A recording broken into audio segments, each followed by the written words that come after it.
దేవుడు మనుషులతో మాట్లాడే పద్ధతులు రకరకాలుగా ఉంటాయి. బైబిల్ గ్రంథంలో 11 నుంచి 12 రకాలుగా దేవుడు మనుషులతో మాట్లాడినట్లుగా వ్రాయబడి ఉంది. ప్రవక్తలు ప్రవచించుట ద్వారా దేవుడు మాట్లాడతాడు. అది అపోస్తల కార్యంలో ఉంది.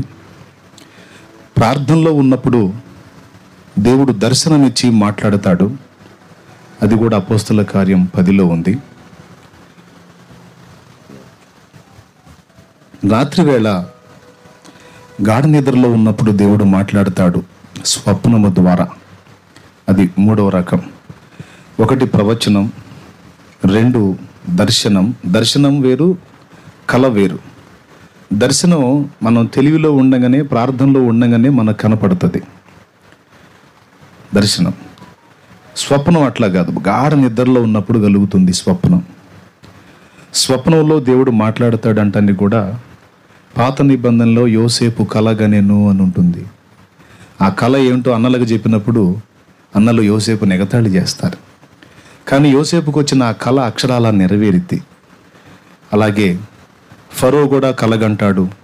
క్రొత్త నిబంధనలో మరి మరియ భర్త అయిన యోసేపు కూడా కళ ద్వారా దేవుని స్వరాన్ని వింటాడు. ఈ విధంగా కళల ద్వారా దేవుడు మాట్లాడతాడు. ఇదొక పద్ధతి. 3. 4వది పరిస్థితుల ద్వారా దేవుడు మాట్లాడతాడు. పరిస్థితుల ద్వారా నినివే ప్రాంతానికి వెళ్ళి నినివే పట్టణస్థులకు దేవుడు తన్ను గూర్చి చెప్పమని యోనాను పంపితే యోనా తార్షీషు వెళ్ళే ఓడెక్కాడు. మరి ముందుకు వెళ్ళాడా? ఎక్కిన దగ్గరికే వచ్చాడా? ముందుకు వెళ్ళలా. ఎందుకంటే వెళ్ళలేని పరిస్థితి దేవుడు కల్పించాడు. ఓడ ఎక్కాడు, ఎవరికి కనపడకుండా అడుగు అమరంలోకి పోయి బొబ్బున్నాడు. కానీ ఓడ మీద పెను తుఫాను కొట్టి ఓడ ముందుకు వెళ్ళలా. ఏం జరిగింది? ఎందుకు ఓడ ముందుకు వెళ్ళట్లేదు? ఈ తుఫాన్ ఏంటి సడన్గా వచ్చింది అని వాళ్ళందరూ వెతుకుతా చివరికి అడుగు అమరంలో ఎవరైనా ఉన్నారేమో చూడటానికి వస్తే యోనా గొరకబెట్టి నిద్రపోతున్నాడు. నీకు బుద్ధి ఉందా లేదా? పైన ప్రాణాలు పోయే పరిస్థితుల్లో ఉంటే నువ్వు గొరకబెట్టి నిద్రపోతున్నావా? నిద్రపోతా లే, నువ్వెవరివి, నీ పేరేంటి, నీ ఊరేంటి అని అడుగుతారు.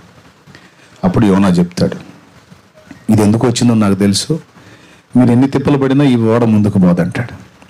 ఎందుకంటే ఈ ఓడ ముందుకు పోవాలంటే నేను వెనక్కి పోవాలి, లేకపోతే ఇది ముందుకు పోదు.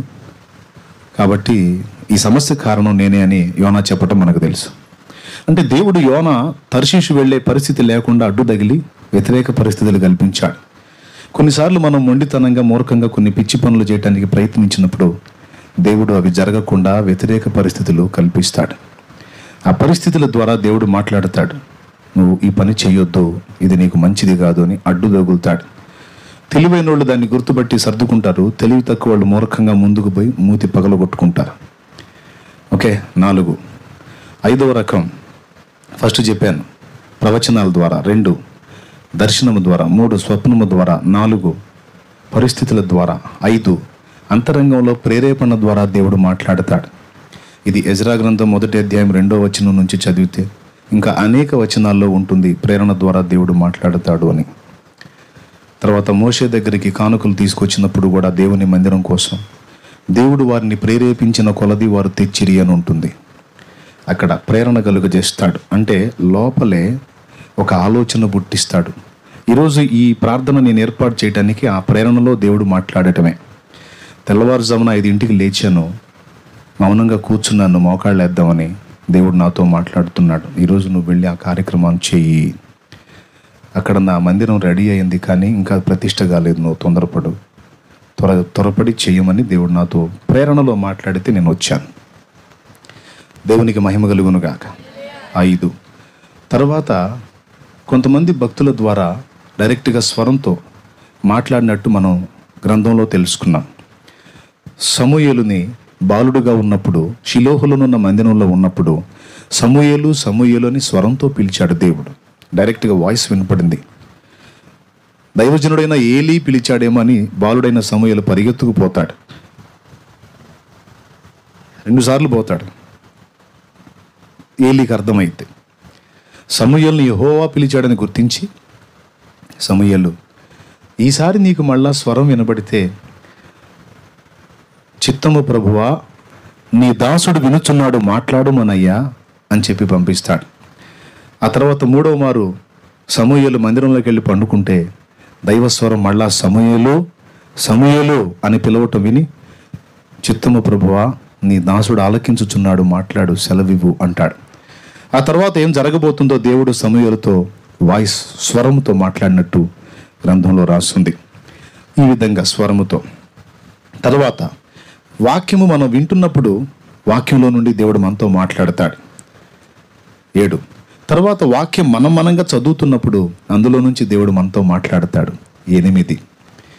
ఈ రకంగా కొన్ని వివాదాంశమైనటువంటి విషయాలు స్పష్టత కొరకు చీట్లు వేశారు. ఇరు వర్గాలకి వివాదం వచ్చింది ఒక విషయంలో. సరే, మీ మాట కాదు, మా మాట కాదు, దేవుడు ఏం చెప్తాడో తెలుసుకుందామని వివాదాస్పద విషయాల్లో చీట్లు వేయటం ద్వారా దేవుడు తన చిత్తాన్ని బయలుపరిచాడు. ఇది 9. ఈ విధంగా కొన్నిసార్లు ఇతరుల ద్వారా, ఇతర వ్యక్తుల ద్వారా దేవుడు మనతో మాట్లాడతాడు. ఆశ్చర్యం ఏంటంటే కొన్నిసార్లు అన్యజనుల ద్వారా కూడా దేవుడు మనతో మాట్లాడతాడు. వారు వాస్తవంగా దేవుడిని ఎరగని వారే అయినప్పటికీ మనం ఏదైనా బుద్ధిహీనంగా ప్రవర్తించబోయినప్పుడు, వాళ్ళు అన్యులైనప్పటికీ కూడా వాళ్ళు మనకు అడ్డొచ్చి, నువ్వు దేవుని బిడ్డవి, ఇలా చేయొచ్చా అంటారు. అది అన్యుడి స్వరం కాదు, దేవుని స్వరం. నువ్వు ఇలాగ మాట్లాడకూడదు, నువ్వు తగ్గించుకో, ఓర్చుకో, నువ్వు దేవుని బిడ్డవి, ఓర్చుకో అని అన్యులు నీతో మాట్లాడుతున్నారు అంటే అది వాళ్ళ సొంత మాట కాదు, వారిలో ఉండి దేవుడు నీకు హెచ్చరిక చేస్తున్నాడని అర్థం. ఈ విధంగా 10 అయినాయి. మరి స్పీడ్గా రాసుకునే వాళ్ళు రాసుకుంటారు. అయిపోయింది. ఇక 11వ రకం, ప్రకృతి ద్వారా ప్రపంచంతో దేవుడు మాట్లాడతాడు. ఈ పాయింట్ మెయిన్. ప్రకృతి ప్రశాంతంగా ఉన్నప్పుడు ప్రపంచంలో ఉన్న మనుషులందరూ కూడా చాలా హ్యాపీగా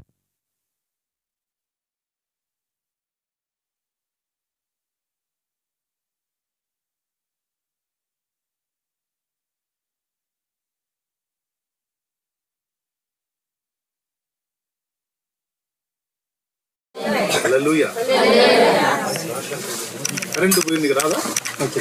ఎంతసేపటికి వచ్చింది?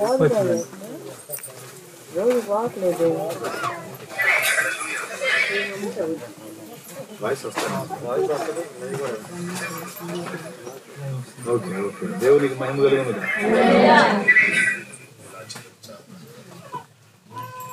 రైట్. నా మాట లైవ్లోకి వచ్చేస్తూ ఉంది. సరే, ఇంకొంచెం పెద్దగా నేను మాట్లాడతాను.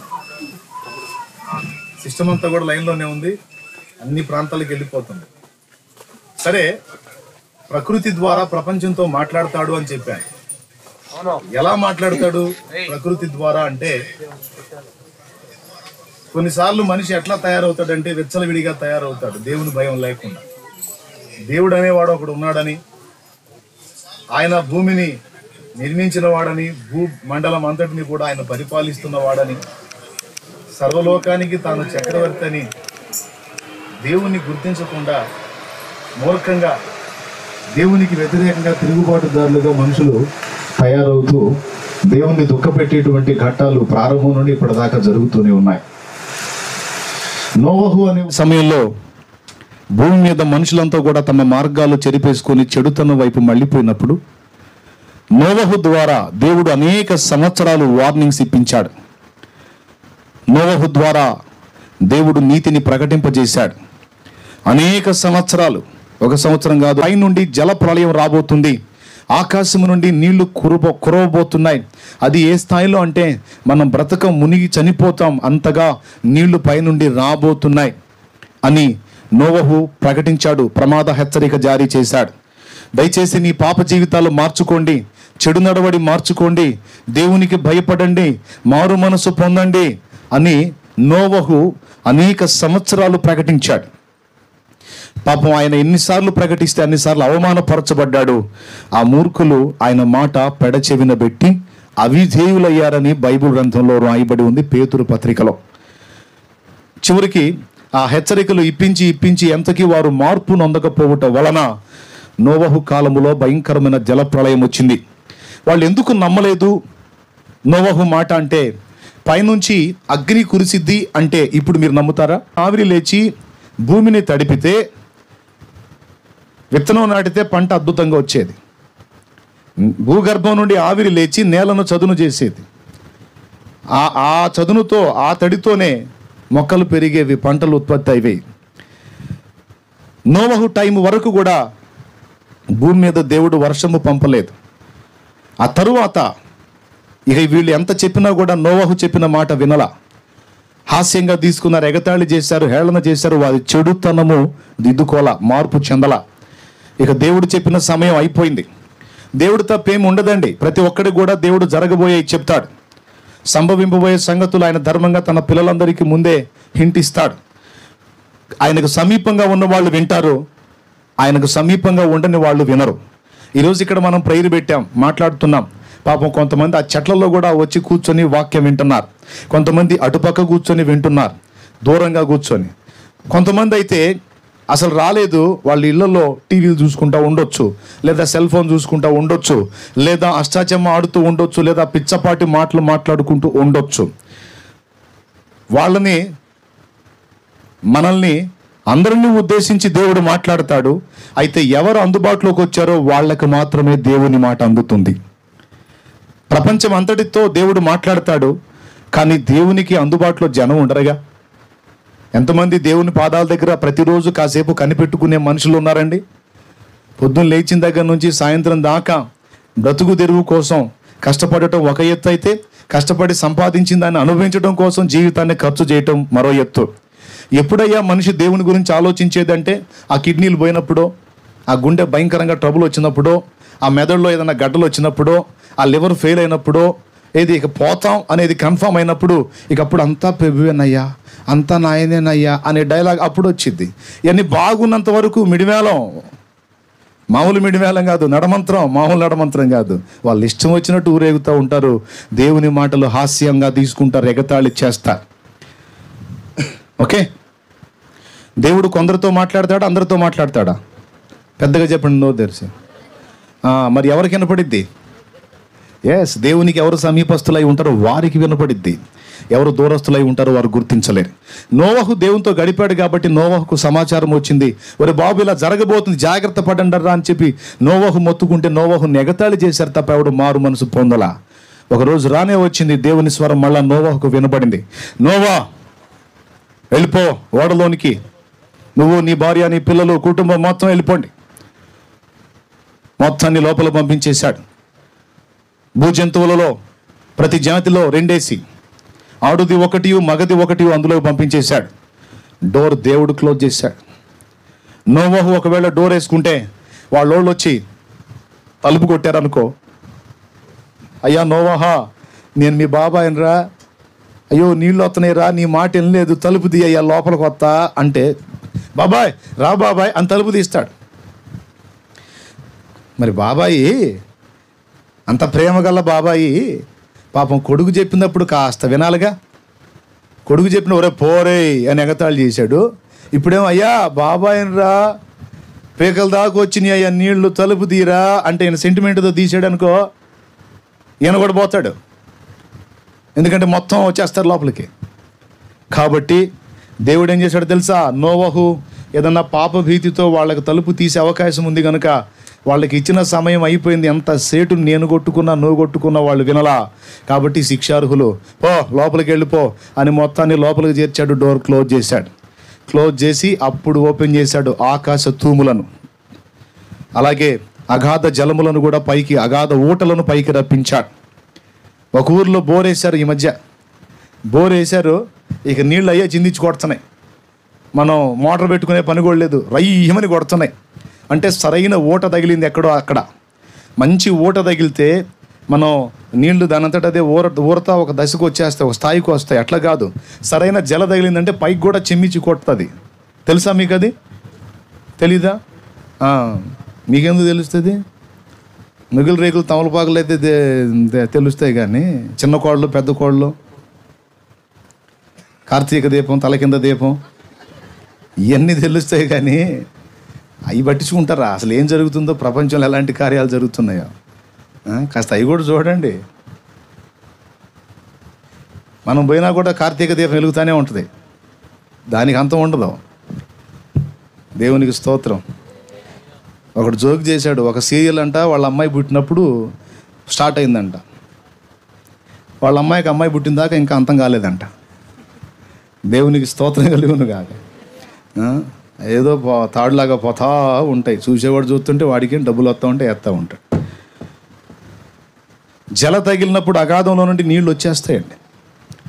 ప్రియులారా, అలాంటి అగాధ జల ఊటల్ని పైకి తీసుకొచ్చాడు, ఆకాశ తూముల్ని విప్పాడు, క్రింద నుండి నీరు, పైనుండి నీరు.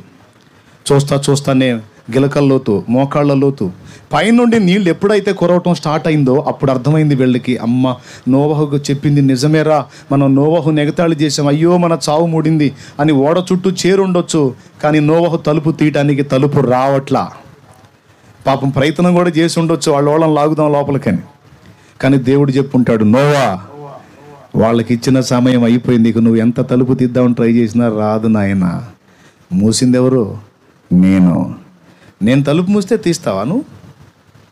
నేను తీస్తే వేసేవాడు లేడు, నేను మూస్తే తీసేవాడు లేడు. వ్యర్థ ప్రయత్నం మానుకొని పోయి కూర్చొని ఉంటాడు దేవుడు. ప్రకృతి విలయం స్టార్ట్ అయింది, మానవ వినాశనం ప్రారంభమైంది, భయంకరమైన జల ప్రళయం. ఇది సైన్స్ కూడా రుజువు చేసింది. భూగోళం మొత్తం ఒకసారి జలము చేత ముంచబడింది. ఆ విధమైన స్పష్టమైన ఆనవాళ్లు ఉన్నాయని కొన్ని సంవత్సరాల క్రితం శాస్త్రవేత్తలు రుజువు చేశారు. ఏ టైంలో జరిగి ఉండొచ్చు అంటే వాళ్ళు అంచనా వేశారు. ఖచ్చితంగా అది నోవా టైంలో జరిగింది అని రుజువైంది. బైబిల్ పరిశుద్ధ గ్రంథంలో చెప్పబడిన విషయాలన్నిటికీ కూడా దాదాపు శాస్త్రపరమైన రుజువులు దొరికినాయి. ఏదో కపోల కల్పితం, కట్టుకథ, పుక్కిడి పురాణం కాదు. ఇవన్నీ కూడా నగ్న సత్యాలు, నిజంగా జరిగిన వాస్తవాలు బైబిల్లో. దేవునికి మహిమ. కొంతమంది నాస్తికులు వెటకారాలు చేస్తారు, ఎగతాళి చేస్తారు. ఒక స్కూల్లో టీచరు తన స్టూడెంట్స్కి నాస్తికత్వాన్ని బోధిస్తున్నాడట. ప్రతి మత గ్రంథాన్ని ఎగతాళి చేస్తూ బైబిల్ గ్రంథం జోలికి వచ్చాడు.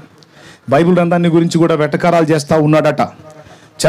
ఎర్ర సముద్రం పాయలైంది అనే టాపిక్ తీసుకొని, ఒరేయ్ పిల్లలు, మీ వాళ్ళు ఇక్కడ ఉన్న వాళ్ళల్లో చర్చికి వెళ్ళే పిల్లలు ఎంతమంది ఉన్నారంటే కొంతమంది పిల్లలు లేచి నిలబడ్డారట. సార్ మేము వెళ్తాం చర్చికి అని.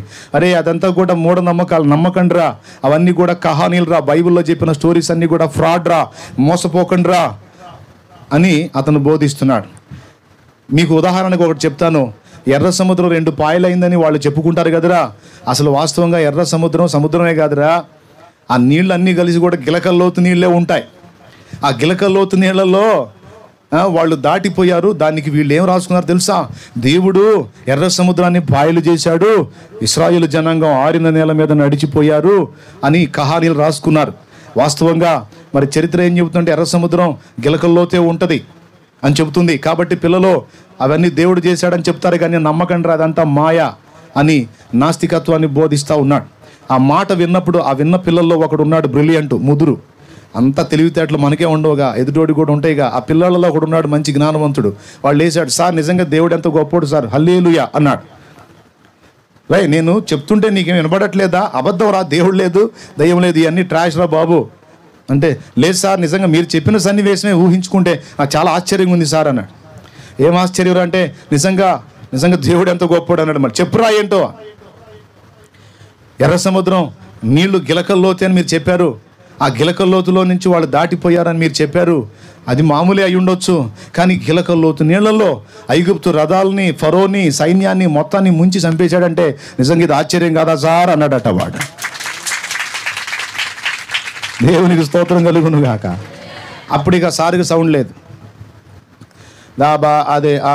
అది కూడా రాసి ఉందా అన్నాడంట. ఉంది సార్, మరి వాళ్ళు నీళ్ళలో గుండా దాటిపోవటమే కాదు, అందులో ఐగుప్తు రథాలు, ఫరో గుర్రాలు, సైన్యం మొత్తం మునిగిపోయినట్టు ఉంది సార్ అన్నాడు. పాఠం ఎక్కడి నుంచి మొదలుపెట్టావు అని మొదలుపెట్టాడు మళ్ళీ వేరే దానికి. పిల్లరా, ఏదో తర్కించబోతారు, వాదించబోతారు. అందుకే దేవుడు హెచ్చరిక ఏంటంటే, మూర్ఖత్వంతో నిండిన మనుషులారా నేను ఒకడున్నాను అని హెచ్చరిక చేయుటయే ప్రపంచం మీదకి వచ్చేటువంటి విలయాలు. నోవా జలప్రళయం అలాంటిదే. శాస్త్రపరమైన రుజువులు నిరూపించబడ్డ ఎన్నో సంగతులకు. ఇది కపోల కల్పితం కాదు, మనుషుల ఆలోచనలోంచి పుట్టింది కాదు, ఊహను బట్టి చెప్పింది కాదు. బైబిల్ వాస్తవిక సత్యం, బైబిల్ నగ్న సత్యం. ప్రియులారా, దేవుడు మాట్లాడే పద్ధతుల్లో ఒక పద్ధతిని నేను మీకు చూపిస్తున్నాను. అదేంటంటే ప్రకృతి ద్వారా ప్రపంచంతో మాట్లాడటం. సముద్ర తీరంలో ప్రచండమైనటువంటి పాపం జరుగుతూ ఉంటుంది. అంతేకాదు మనుషుల్లో కూడా రకరకాల వింత చేష్టలు. 2004 తెలుసు కదా మీకు, డిసెంబర్ 26 ఏం జరిగింది?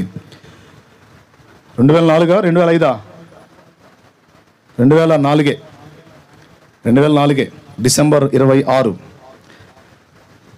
హాయిగా ఫ్యామిలీస్ వెళ్ళారు, రకరకాల వ్యక్తులు వెళ్ళారు. సముద్ర తీరంలో పబ్బులు, క్లబ్బులు జామ్ నడుస్తూ ఉన్నాయి.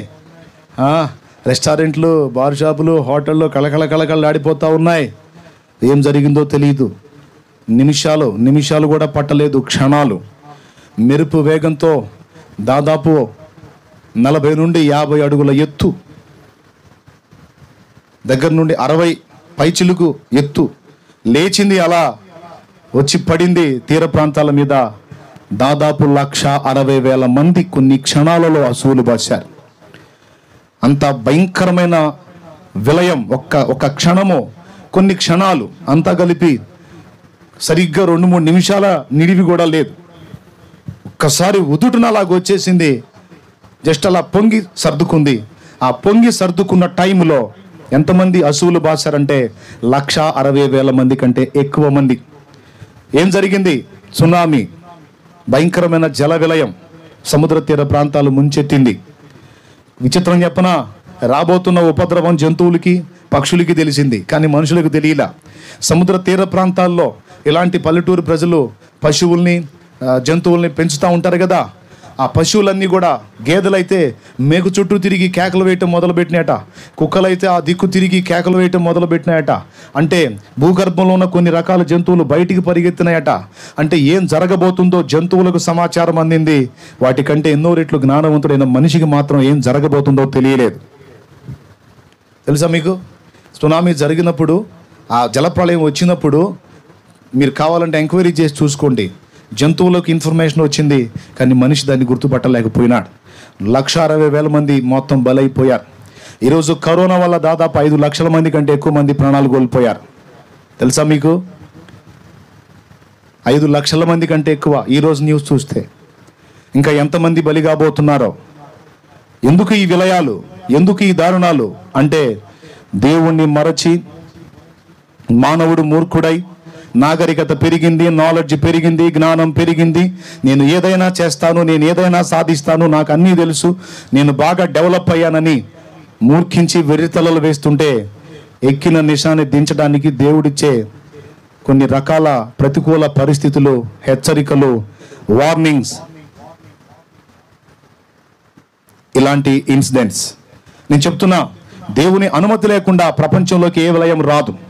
ఎందుకంటే సకల విశ్వము దేవుని వశంలో ఉంది. ఆయన సెలవు లేకుండా ఏదన్నా వస్తుందా? నేను బాగా అభివృద్ధి చెందాను, నాగరికత పెంచుకున్నాను, నాకంత తెలుసు, నాకింత తెలుసు, నేను ఏదైనా సాధించగలనని విర్రవీగుతున్న మనిషికి కంటికి కనిపించని వైరస్ను పంపించి పిచ్చెక్కేటట్టు చేస్తున్నాడు. చేయరా దీన్ని, తప్పించుకొని దమ్ముంటే అని ప్రయోగాలు జరుగుతున్నాయి. మొన్న ఏం చెప్పారు? నెల క్రితం వచ్చేసింది వ్యాక్సిన్ అన్నారు. మళ్ళీ మొన్న వారం క్రితం ఏం చెప్పారు? వచ్చేసింది వ్యాక్సిన్ అన్నారు. రాత్రి వార్తలు ఏం చెప్తున్నారు? రష్యా కనిపెట్టింది వ్యాక్సిన్ అంటున్నారు. అది కూడా ఎంతకాలం పట్టిందో తెలియదు. అసలు మళ్ళీ ఇంకొక మాట ఏం చెప్పారు? డిసెంబర్ పట్టింది వ్యాక్సిన్ రావాలంటే అని చెప్తున్నారు. అంటే ఇంతవరకు క్లారిటీ లేదు. ఓ పక్కన అన్నీ స్తంభించిపోతున్నాయి, జనజీవన వ్యవస్థ స్తంభించిపోతుంది, కార్మికులకు కష్టం చేయడానికి పని దొరకట్లా. కొన్ని ప్రాంతాల్లో మళ్ళా లాక్డౌన్ స్టార్ట్ చేశారు. లాక్డౌన్ పెడితే వ్యాపారాలు ఆగిపోతాయి, ఆర్థిక లావాదేవీలు బ్రేక్ అయిపోతాయి. కరోనాతో చావటమేమో కరువుతో వచ్చే పరిస్థితి వస్తుంది. కరువు కోసమని లాక్డౌన్ ఎత్తేస్తేనేమో పదులుగా ఉన్న కేసులు కాస్త వేలైపోయినాయి. ఇప్పుడు ఏం చేయాలి? ఏ నాగరికత ఉపయోగించి, ఏ టెక్నాలజీ ఉపయోగించి, ఏ సాంకేతిక పరిజ్ఞానం ఉపయోగించి ఆపుదాం దీన్ని? చెప్పనా? అనుమతించిన దేవుడే దయ చూపి దారి చూపి మనల్ని తప్పిస్తే తప్ప దిక్కు లేదు. దేశ అధికారులకు అది అర్థమైంది. అందుకే చర్చిలు ఓపెన్ చేసుకొని ప్రార్థన చేయండి, మీకు దండం పెడతా అని చెప్తున్నారు. ఎందుకో తెలుసా? దేవుడు అనేవాడు కనికరించకపోతే మనం ఈ గండంలో గట్టెక్కే పరిస్థితే లేదు. చాలా మంది నష్టపోతామని మొత్తుకుంటున్నారు. ఇందాక పాపం ఆడపిల్లలు వచ్చి అదే కొట్టుకుంటుంది, మీకు తెలియట్లేదు దాని తీవ్రత. కొంచెం మీరు జాగ్రత్త పాటించండి, కొంచెం దూరంగా ఉండండి. మాకేం పిచ్చి పట్టి కాదు, మీ మంచి కోసమే చెబుతున్నాను. వాళ్ళు అంతసేపు కొట్టుకుంటున్న కారణం అదే. ఒకప్పుడు తెగుళ్ళు వచ్చినాయి, రకరకాల తెగుళ్ళు వచ్చినాయి, వస్తే ఆ వ్యక్తికి మాత్రమే. కానీ ఇప్పుడు వస్తున్నటువంటి దీని సమస్య పాపం ముసలోళ్ళందరికీ ఒకేసారి ఫైనల్. ఎక్కువ ఇబ్బంది పడే పని లేకుండా, కోడళ్ళ చేత తిట్లు తినే పని లేకుండా, కూతుళ్ళతో తన్నులు తినే పని లేకుండా, ఇబ్బంది లేకుండా ముసలోళ్ళు ఫ్రీ. దేవునికి స్తోత్రం కలుగును గాక. ప్రియులారా, ఇలాంటి భయంకరమైనటువంటి పరిస్థితులు ఏం సాక్ష్యం ఇస్తున్నాయి అంటే దేవుడు వార్నింగ్ జారీ చేస్తున్నాడు, జాగ్రత్త. ఒకప్పుడు వచ్చాను, మీ కొరకు ప్రాణం పెట్టాను, సంవత్సరాల సమయం ఇచ్చాను, అంతటా అందరూ మారు మనసు పొంది సిద్ధపడాలని నా దాసుల ద్వారా, ప్రవక్తల ద్వారా మీతో సంవత్సరాలుగా తరతరాలుగా దాదాపు 2000 ఏండ్లుగా మాట్లాడుతూనే ఉన్నాను. సుదీర్ఘకాలం ఓపిక పట్టాను, ఇక సమయము లేదో, ఇదిగో త్వరగా వచ్చుచున్నానని దేవుడు ఒక ప్రమాద హెచ్చరిక, సైరన్ అంటారు కదా, అలాంటిది రిలీజ్ చేశాడనమాట. మీరు నమ్మినా నమ్మకపోయినా ఇది నిజం. దేవుని రాకడకు సంభవింపవలసిన సంభవాల్లో మొదటిది స్టార్ట్ అయినట్టే. ప్రపంచం మొత్తం కూడా దాదాపు 6 నెలలుగా ఇంతసేటు ఇబ్బంది పడినటువంటి ఘట్టం టోటల్గా చరిత్ర మొత్తంలో ఇదే మొదటిసారి. అంతకుముందు రకరకాల తెగుళ్ళు వచ్చినాయి, ప్లేగు వ్యాధి వచ్చింది, కలరా వ్యాధి వచ్చింది, ఎన్నో రకాల తెగుళ్ళు వచ్చినాయి. ఒక ప్రాంతాన్ని, ఒక దేశాన్ని, ఒక ప్రదేశాన్ని ఎఫెక్ట్ చేసినాయి. కానీ టోటల్ ప్రపంచం మొత్తాన్ని కూడా వణికిస్తున్నటువంటి ప్రమాదకరమైన వైరస్ ఇప్పుడు లైన్లోకి వచ్చింది. ఒకవేళ ఇంకా కొద్ది కాలం తర్వాత ఏదన్నా మెడిసిన్ కనిపెట్టి దీని నుండి తప్పించుకున్నాం అని సంబరపడవచ్చు. కొద్ది బ్రేక్ తర్వాత మళ్ళీ ఇంకొకటి ఎంటర్ అవుతుంది. ఎందుకంటే యేసుక్రీస్తు ప్రభు యొక్క 2వ రాకడ సంభవాలను గురించి శిష్యులు ఆయనను అడిగినప్పుడు మత్తయి సువార్త 24వ అధ్యాయంలో యేసు ప్రభు చెప్పాడు ఆయన రాకడకు ఎలాంటి సంభవాలు జరగబోతున్నాయో అని. ఏం సంభవాలు జరగబోతున్నాయంటే కరువులు, భూకంపాలు, తెగుళ్ళు, యుద్ధాలు అనేటువంటి 4 సంగతులు చెప్పాడు. యుద్ధాలను గురించిన సమాచారం మీరు వినబోదురు అనే మాట అన్నాడు. తెగుళ్ల ప్రస్తావన కూడా ఆయన తీసుకొచ్చాడు. ప్రకటన గ్రంథం 6వ అధ్యాయంలో కూడా ఆయన రాకడకు ముందు 7 ముద్రలు విప్పబడినప్పుడు ఒక్కొక్క ముద్ర విప్పినప్పుడు ఒక్కొక్క విధమైన సంభవం జరిగినట్టు ప్రకటన గ్రంథం 6లో కూడా మనకు రాయబడి ఉంది. కొంచెం నిశ్శబ్దం పాటించండి, నేను ముగింపులోకి వస్తాను. పిల్లరా, జాగ్రత్తగా వినండి. ఇలాంటి సంభవాలన్నీ జరగబోతున్నాయి. ఇవన్నీ జరగక మునుపు నేను రావటం కుదరదు, నా రాకడకు ముందు మీకు సూచనలు అని ఆయన చెప్పినటువంటి వాటిల్లో వరుసగా ఒక్కొక్కటి నెరవేరటానికి ఇదిగో ఇది ప్రారంభం. ఇప్పుడు క్లియర్గా మనకు అర్థమవుతుంది, అన్నిటి ముగింపులోకి మనం ఎంటర్ అయ్యాం. ఇక రాకడ ఎంతో దూరం లేదు, ఇక ఎంతో టైం లేదు అనేది సుస్పష్టం. అసలు యేసు ప్రభు నిజంగా 2వ రాకడ వస్తాడా, నిజంగా ఆయన రాకడ గురించి అంత స్పష్టంగా ఉందా అంటే ఒక బైబిల్ గ్రంథమే కాదు, హిందూ సోదరులు నమ్ముతున్నటువంటి బ్రహ్మంగారి కాలజ్ఞానం అనేటువంటి పుస్తకం నేను చదివాను, నా దగ్గర కూడా ఉంది. బ్రహ్మంగారు కాలజ్ఞానంలో చెప్పాడు, కలియుగాంతము సమయంలో శ్రీ శ్రీ శ్రీ వీరభోగ వసంతరాయుడు వస్తాడు అనే మాట బ్రహ్మంగారు ప్రవచించాడు. కొంతమంది బ్రహ్మంగారు చెప్పిన మాట నమ్మకపోవచ్చు, విస్మరించవచ్చు. కానీ నేను, నా పితరులు ప్రారంభం నుండి ఆ పుస్తకాలు చదివాం, ఆ పూజలు కూడా మేము చేశాం. ఆ బ్రహ్మంగారు ఒక భక్తిపరుడు, ధ్యానపరుడు, ఒక తపస్సంపన్నుడు, మన వంటి సామాన్య మానవుడే. ఆయన జీవిత భాగస్వామి ఉంది, గోవిందం అని ఆమెను వివాహం చేసుకుని పిల్లల్ని కన్నాడు. మనవ సంతానం ఆయనంతా కూడా వంశం ఇప్పుడు కూడా కందిమల్లయ్యపల్లి అనే ప్రాంతంలో ఉంది. ఆ మఠం అది అంతా కూడా తెలుసు. మా తాతల్లో ఒకడు మఠంలో కలిసినోడు ఉన్నాడు. ఎందుకంటే క్లియర్గా సమాచారం తెలుసుకొని నేను చెప్తున్నా. ఒక ప్రార్థనాపరుడైన వ్యక్తి అయితే అవుతాడు. సృష్టికర్త అయిన దేవుడు తానని మాత్రం ఎక్కడ బ్రహ్మంగారు చెప్పలేదు.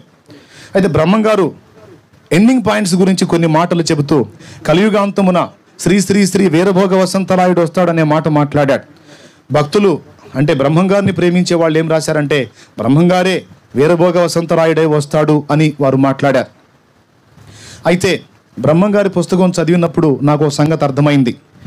ఇప్పుడు హైందవ సాహిత్యం ప్రకారం ఒక అవతారం ఎత్తినటువంటి దేవుడు ఆ అవతారం చాలించక మునుపు ఇంకొక అవతారంలోకి ప్రవేశించడం సాధ్యం కాదు. పురాణాల ప్రకారం ఇప్పుడు రామావతారం ఎత్తాడు, ఆ అవతారం చాలించి కృష్ణావతారం ఎత్తాడు అని పురాణాలు రాయబడ్డాయి. అలాగే బ్రహ్మంగారు ఒక అవతారం ఎత్తాడు, బ్రహ్మంగారు అవతారం ఎత్తాడు అనుకుందాం. ఆయనే మళ్ళీ వీరభోగ వసంతరాయుడిగా వస్తాడు అంటే ఆ అవతారం చాలించాలి ఆయన. ఏ అవతారం? బ్రహ్మంగారి యొక్క అవతారం చాలించి మళ్ళీ మరొక అవతారంలో పుట్టి పెరిగి పెద్దవాడై లైన్లోకి రావాలి. కానీ బ్రహ్మంగారు చనిపోయాడా? అవతారం చాలించాడా? అంటే మీరు కందిమల్లైపల్లి వెళితే ఆయన జీవ సమాధి ఉంది అని ఒక సమాధి చూపిస్తారు. అంటే ఒక టైంలో బ్రహ్మంగారు అనేటువంటి ఈయన సమాధిలోకి ప్రవేశించాడు, ప్రాణంతోనే సమాధిలోకి వెళ్ళాడు, మొత్తం క్లోజ్ చేయించాడు. అందులో ఆయన ప్రార్థనలో ఉన్నాడు, తపస్సులో ఉన్నాడు, ధ్యానంలో ఉన్నాడు. కొడుకు నమ్మల నమ్మకుండా మరి ఇరుగు పొరుగులు విమర్శలు చేస్తూ ఉంటే ఆ విమర్శల్ని బట్టి వాళ్ళ తల్లిని అడిగాడు, నువ్వు బొట్టెందుకు తీలా, గాజులు ఎందుకు తీలా అంటే, మీ నాన్న చనిపోతే నేను తీస్తాను, ఆయన జీవ సమాధిలో ఉన్నారు అంటే, ఆయన ఏకాంతంగా ధ్యానంలో ఉన్నారు, ఆయన బతికే ఉన్నారు, చచ్చిపోతే కదా నేను తీయటానికి, ఆయన తపస్సులో ఉన్నాడు నాకు తెలుసు అని ఈమె మాట్లాడింది. కొడుకు నమ్మల, ఎందుకంటే తండ్రి చనిపోవటం కొడుకు చూడలా. పోతులూరయ్య అనేవాడు వెళ్ళి గడ్డపార తీసుకొని వాళ్ళ నాన్నని సమాధిలోకి పంపించిన తర్వాత ప్యాక్ చేసిన రాయి ఏదైతే ఉందో ఆ రాయి తొలగించి లోపల తలబెట్టి పరిశీలిస్తే అక్కడ వాళ్ళ తండ్రి సజీవంగానే తపస్సు చేస్తా, అంటే మన భాషలో ఆయన ప్రార్థన చేస్తా, ధ్యానం చేస్తూ ఉంటాడు. అది చూసి ఆశ్చర్యపోతాడు. తర్వాత మళ్ళా రాయి పెట్టి క్లోజ్ చేస్తాడు. ఇది వాళ్ళు రాసినటువంటి చరిత్ర, ఇది పుస్తకంలో బ్రహ్మంగారి స్టోరీలో. ఇప్పుడు ఆయన తన అవతారాన్ని ఇంకా చాలించలా, ఆ అవతారం అలానే ఉంది, బ్రహ్మంగారు అనే పాత్ర అలానే ఉన్నాడు. మరి ఆయన ఏం చెప్పాడు? కలియుగాంతంలో వీరభోగ వసంతరాయుడు వస్తాడనే మాట చెప్పాడు కదా. అంటే బ్రహ్మంగారే వీరభోగ వసంతరాయుడిగా వస్తే అవతారం అయిపోయి ఉండాలి అందులో, కానీ అవతారం కాలేదు, ఆయన అలానే ఉన్నాడు. ఆయన అలానే ఉన్నాడు అంటే వీరభోగ వసంతరాయుడు అనేవాడు వేరేవాడై ఉండాలి. ఎవరిని గురించో బ్రహ్మంగారు చెప్పు ఉండాలి. ఎవరిని గురించి ఆయన చెప్పు ఉండాలి అంటే ఆ పేరులోనే మనకు అర్థం దొరుకుతుంది. వీరభోగ వసంతరాయుడు. వీరుడు అంటే జయించినవాడు, వసంతము అంటే పెండ్లి, రాయుడు కుమారుడు. జయించిన వాడై, వీరుడై, పెండ్లి కుమారుడై ఆయన వస్తాడు అని ఒక ఆయన గురించి బ్రహ్మంగారు చెప్పాడు. వీరుడా, వీర భోగ వసంత రాయుడు. వీరుడు అంటే జయించినవాడు, భోగము అంటే శ్రీమంతుడు, వసంతరాయుడు అంటే పెండ్లి కుమారుడు.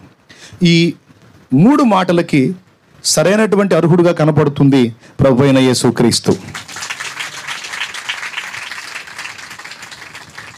నాకు అర్థమైంది బ్రహ్మంగారు ప్రవచించింది మరెవరిని గురించో కాదు, యేసయ్యను గురించి అని. యేసయ్యను గురించి ఆయన ప్రవచించాడని నాకు స్పష్టంగా అర్థమైంది. ఎందుకంటే జయించినవాడు యేసే, శ్రీమంతుడు అనే పేరు కూడా యేసుదే. అంతేకాదు పెండ్లి కుమారుడుగా రాబోతున్నవాడు కూడా యేసే. మీరు బైబిల్ గ్రంథంలో మత్తయి సువార్త 25వ అధ్యాయంలో మీరు కానీ గుర్తు చేసుకుంటే, చదవాల్సిన అవసరం కూడా లేదు, 25లో ఏముంటుందో తెలుసా? 10 మంది కన్యలు, 5గురు బుద్ధి గలవారు, 5గురు బుద్ధి లేని వారు కన్యకల స్టోరీ ఉంది కదా. వారు ఎవరి కోసం ఎదురు చూశారు? పెద్దగా చెప్పాలి, పెండ్లి కుమారుడి కొరకు ఎదురు చూశారు. 25లో యేసు పెండ్లి కుమారుడుగా రాబోతున్నట్లుగా ఉపమాన భాషలో చెప్పబడింది. అంతేకాదు ప్రకటన గ్రంథం 19లో కూడా గొర్రెపిల్ల వివాహోత్సవ సమయం ఆసన్నమైంది, వధువు తను తాను సిద్ధపరచుకున్నది, గొర్రెపిల్ల వివాహోత్సవమునకు పిలువబడిన వారు ధన్యులు అని ప్రకటన గ్రంథం 19లో ప్రస్తావిస్తాడు. దేవునికి స్తోత్రం. పెండ్లి కుమారుడుగా చెప్పబడిన మరొక దైవం ఎవ్వరూ లేరు, ప్రభువైన యేసుక్రీస్తే. ఆయన యందు విశ్వాసం ఉంచి మారు మనసు పొంది రక్షణ బాప్తిస్మం పొంది సిద్ధపడిన పరిశుద్ధ గుంపు మొత్తాన్ని కూడా తీసుకొని తనతో కూడా యుగయుగాలు తన ప్రక్కన ఉంచుకొని పాలించడానికి ప్రభు రాజైతే భూమి మీద నుండి వెళ్ళే మనమందరము కూడా ఆయనకు రాణిగా, పట్టమహిషిగా, రాణంటే మన మనుషుల్లో ఒక రాణి స్త్రీలాగా కాదు, ఆయన ఏలికైతే తర్వాత సెకండ్ ఏలికలంగా మనల్ని చేయాలని మనల్ని తీసుకొని వెళ్ళడానికి యేసు ప్రభు రాబోతున్నాడు. ఆయన విజయం పొందినవాడు, జయించినవాడు. ఏమేమి జయించాడు? యేసు పాపమును జయించాడు, యేసు అరిషడ్ వర్గాలను జయించాడు. కామ, క్రోధ, లోభ, మోహ, మద, మత్సర అనేటువంటి ఈ అరిషడ్ వర్గాలు, నేను వాటికి లొంగిపోయాను, బానిసనయ్యాను, మీరు వాటికి లొంగిపోయారు, బానిసలయ్యారు. మీలో కామాన్ని జయించిన వారు, క్రోధాన్ని జయించిన వారు, లోభాన్ని జయించిన వారు, మోహాన్ని జయించిన వారు, మదాన్ని జయించిన వారు, మత్సరాన్ని జయించిన వారు ఎంతమంది ఉంటారు? అని నేను అడిగితే మీకు సౌండ్ ఉండదు. ఎందుకంటే 6 ఏదో ఒకటి మన దగ్గర ఉండనే ఉంది. అన్నీ జయించిన పరిపూర్ణ పరిశుద్ధులు ఎవరు మన దగ్గర లేరు. ఆ మాటకు వస్తే నేను నా సాక్ష్యంలో చెప్తున్నా, నేను గతంలో విపరీతంగా మొక్కి ఆరాధించినటువంటి ఆ దేవీ దేవతలు సైతం అరిషడ్ వర్గాలను జయించలేకపోయారని పురాణాలు సుస్పష్టంగా సాక్ష్యం ఇస్తున్నాయి. అవి చదివి నేను చెప్తున్నాను. అర్థమైందా? నేను పరమత దూషణ చెయ్యను, కాకపోతే వాళ్ళ జీవితాలు చదివాను. వాళ్ళని గురించి ఏహ్యంగా కూడా నేను మాట్లాడను. ఎందుకంటే వాళ్ళ చరిత్రలు చదివినప్పుడు నేను గతంలో మొక్కిన వారి గురించి నాకేమర్థమైందంటే వాళ్ళు నా వంటి సామాన్య మానవులే అని అర్థమైంది. మా పితరులు, మా తాత ముత్తాత, మా అమ్మ నాన్న, నేను మొత్తం కలిసి మొక్కింది మాకంటే బలహీనులైన సామాన్య మానవులకే అనే సంగతి నాకు అర్థమైంది. ఎందుకంటే వాళ్ళు పాపమును జయించలేకపోయారు, కాముకత్వాన్ని జయించలేకపోయారు, బహుభార్యాత్వాన్ని కలిగి ఉన్నారు, క్రోధాన్ని జయించలేకపోయారు. కనుకనే ఒకరితో ఒకరు యుద్ధాలు చేశారు, ఒకరినొకరు చంపుకున్నారు. లోభాన్ని జయించలేకపోయారు, అందుకే ఒకని భార్యను ఒకడు ఆశించారు. మదాన్ని జయించలేకపోయారు, అందుకే ఒకడి మీద ఒకడు గర్వించి తిరిగారు. మత్సరాన్ని జయించలేకపోయారు. మత్సరం అంటే ఏంటో తెలుసా? వ్యసనం, పక్కవాడు బాగుపడుతుంటే చూసి ఓర్చుకోలేనితనం. కామం అంటే కోరిక, లైంగిక ఇచ్ఛ. క్రోధము అంటే ఒకరిని చంపునంతగా ద్వేషించటం. లోభము అంటే వీడికి ఉండి కూడా పక్కవాడి దాన్ని లోభించటం. వీడు ఉట్టి లోభి అంటారు, తిడతారు చూడండి కొంతమందిని. పక్కవాడి దాన్ని ఆశిస్తే ఎందుకురా లోభి బుద్ధి అంటారే. లోభిత్వం అంటే వాడికి ఉండి కూడా పక్కవాడి దాన్ని లోభించటం.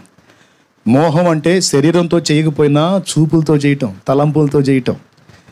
అర్థమైందా? కొంతమంది శరీరంతో వ్యభిచారం చేయకపోవచ్చు, కానీ మోహపు చూపులు చూస్తారు. వాటిని కూడా జయించే వాళ్ళు ఎంతమంది ఉన్నారు? బహు కష్టం. కాబట్టి అట్లాగా కామ, క్రోధ, లోభ, మోహ. మదం అంటే గర్వం, రకరకాల గర్వాలు. కుల గర్వం, అధికార గర్వం, ధన గర్వం, జ్ఞాన గర్వం, మత గర్వం. వీటితో పాటు వరాలు ఉంటాయి కొంతమందికి, వర గర్వం. అట్లా దేన్నో దాన్ని బట్టి మనిషి మదిస్తాడు, తన కలిగిన దాన్ని బట్టి అతిశయపడతాడు. మదం అంటే గర్వం, మత్సరం అంటే ఇందాక చెప్పాను వ్యసనపడే బుద్ధి. ఈ 6 దుర్గుణాలు మనుషులలో ఉన్నాయి. వీటిని చంపి వీటిని జయించిన వాడు వీరుడు. మనుషులలో ఎవ్వడు కూడా అలాంటి మనుషుడు లేడు. నేను మొక్కిన దేవీ దేవతల్లో సైతం అలాంటి వాళ్ళు నాకు కనబడలా. వాళ్ళందరూ కూడా ఈ అరిషడ్ వర్గాలకు బానిసలైపోయారు. 3 ఈతగాళ్ళు సంసార సాగరమును మునిగిపోయారని వేమన పద్యం చెప్పాడు. ఏది త్రిమూర్తులుగా నేను నమ్మి మొక్కి ఆరాధించిన వారు సైతం సంసార సాగరంలో బందీలైపోయారు, పాపేచ్ఛలలో భోగేచ్ఛలలో లోనైపోయారు. కానీ యేసుక్రీస్తు ప్రభు జీవితాన్ని చూసినప్పుడు ఈ అరిషడ్ వర్గాలు జయించిన వీరుడు యేసు నాకు కనబడ్డాడు. యేసు ఎవరిని కూడా లైంగిక ఇచ్చలతో, లైంగిక వాంఛలతో చూడలేదు. తల నెరిసిన ముసలవాడిని సైతం నా కుమారుడా, నా కుమారి అని పిలిచి మానవ జాతి మొత్తాన్ని తన పిల్లలు అని సంబోధించినటువంటి తండ్రి యేసుక్రీస్తు ప్రభు. కావాలంటే చరిత్ర చదువుకోవచ్చు, బైబిల్ గ్రంథంలో ఉంది. ఎక్కడ కూడా ఆయన ఏ స్త్రీని కానీ, ఎక్కడ మోహపు క్రియలు కానీ, కామేచ్ఛలు కానీ అలాంటి ఏమీ కనపడ.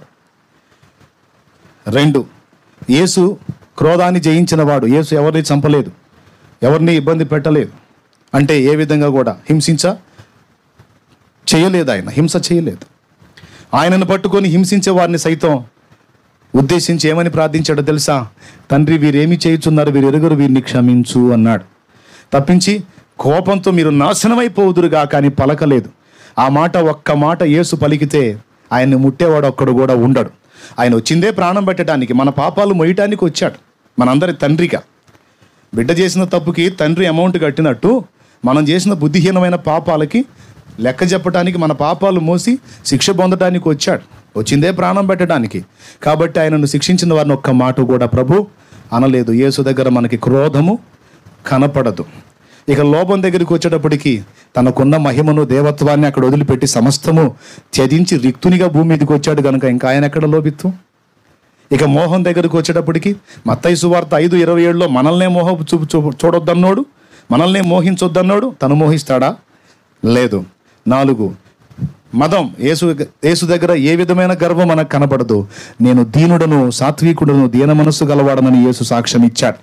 ఇక మత్సరం, ఆయన దేన్ని బట్టి ఎవరిని బట్టి కూడా వ్యసన పడలేదు, ఈర్ష పడలేదు. కానీ ఆయనను బట్టి అనేకులు అసూయపడ్డారని బైబిల్లో రాసుంది. కాబట్టి అరిషడ్ వర్గాలన్నిటినీ జయించిన వీరుడుగా బ్రహ్మంగారు చెప్పినటువంటి వీరుడు ప్రభు అయిన యేసుక్రీస్తు అని నాకు అర్థమైంది. గట్టిగా స్తోత్రం చెప్తామా? కొంతమంది నమ్మొచ్చు, నమ్మకపోవచ్చు, నాకు అనవసరం. నేను తెలుసుకున్న సత్యం ప్రకటించాలి. సత్యం తెలిసి నేను ప్రకటించకపోతే నేను దోషిని. ప్రకటించిన తరువాత విని కూడా నిర్లక్ష్యం చేస్తే నాకు సంబంధం లేదు, వారే దోషులు. ఇక వారి పాపములోనే వారు బలైపోతారు. Okay, right. ఇంకా ఏమేం జయించాడు యేసు? పాపాన్ని జయించాడు, అరిషడ్ వర్గాలను జయించాడు. ఓకే, శరీరాశలను జయించాడు ఆయన. అంతేకాదు మరణాన్ని జయించాడు. మనందరి కోసం సిలువలో ప్రాణం పెట్టాడా? చనిపోయి అంతే ఉన్నాడా? మళ్ళా లేచాడా? ప్రపంచంలో మనం మొక్కిన వాళ్ళందరి సమాధులు అలానే ఉన్నాయి. ఒక్క యేసు సమాధి మాత్రం ఖాళీగా ఉంది. ఎందుకు అంటే ఆయన 3వ నాడు పునరుద్ధానుడై తిరిగి లేచాడు. యేసు ప్రభుని సిలువ వేసి చంపి చనిపోయిన తర్వాత ఆ డెడ్ బాడీని తీసుకొచ్చి సమాధి చేసి మళ్ళీ ఆ సమాధిలో నుండి ఆ శవాన్ని తీసుకెళ్తారేమో శిష్యులని శవాన్ని కూడా బయటికి తీయడానికి వీలు లేకుండా ఆ ప్రధాన యాజకులు మొదలైన యూదులు వెళ్ళి రోమా గవర్నమెంట్ దగ్గర అధికారం తెచ్చుకొని సమాధికి పెద్ద రాయి పెట్టిస్తారు. తెలుసా? రాయి పెట్టించి దానికి సీల్ వేయిస్తారు. రాయి ఆల్రెడీ పెట్టి ఉంటుంది, దానికి సీల్ వేయిస్తారంటే ఎవడు దాన్ని ముట్టడానికి వీల్లేదు. రోమా గవర్నమెంట్లో సీల్ని, గవర్నమెంట్ చట్టాన్ని ఏదన్నా ధిక్కరిస్తే వానికి ఘోరమైన శిక్షలు ఉంటాయి. కాబట్టి రోమా గవర్నమెంట్ సీల్ వేసింది అంటే దాన్ని ఎవడు ఓపెన్ చేయడానికి వీల్లేదు. కాబట్టి యేసు ప్రభు సమాధిలో ఉంచబడ్డాడు. ఆయన సమాధికి పెద్ద రాయి అడ్డు పెట్టబడింది. గొలుసులతో సమాధికి సీల్ వేశారు, అధికార ముద్ర వేశారు. కొంతమంది సైనికుల్ని కాపలా పెట్టారు. శనివారం అయిపోయింది, ఆదివారం ప్రారంభమైంది, చాలా చీకటి ఉంది. వాళ్ళు అటు ఇటు పహారా కాస్తా ఉన్నారు. కనీసం ఒక సైనికుడు నిద్రపోయినా కూడా వాడికి శిరచ్ఛేదం ఉంటుంది. రోమా గవర్నమెంట్లో జాగ్రత్తగా డ్యూటీ చేయాలి, అంత కఠినమైన చట్టం. సైనికులు కాపలా కాస్తున్నారు. చూస్తా ఉండగానే మహాప్రకాశమానమైన వెలుగు వారి మధ్య ప్రకాశించింది. చూస్తూ ఉండగానే మహాభూకంపము కలిగింది. మొత్తం భూమి అంతా కదిలిపోయింది. ఒక మెరుపు మెరిసినట్టు దూత వారి ఎదుట ప్రత్యక్షమయ్యాడు. అంతే, చచ్చిన వారిలాగా బోర్ల పడ్డారు. ఏం జరుగుతుంది? భూకంపం వచ్చింది, కదిలిపోతుంది మొత్తం అక్కడ ఉన్నటువంటి భూమి అంతా కూడా. దూత వెళ్ళి పరుగున దూత వెళ్ళి ఆ సమాధి రాయిని, ఆ గొలుసులు తెంపి రాయిని పక్కకు దొర్లించాడు. ఎందుకో తెలుసా? రాజాదిరాజు మరణాన్ని జయించి మళ్ళా లేచాడు. హల్లెలూయా.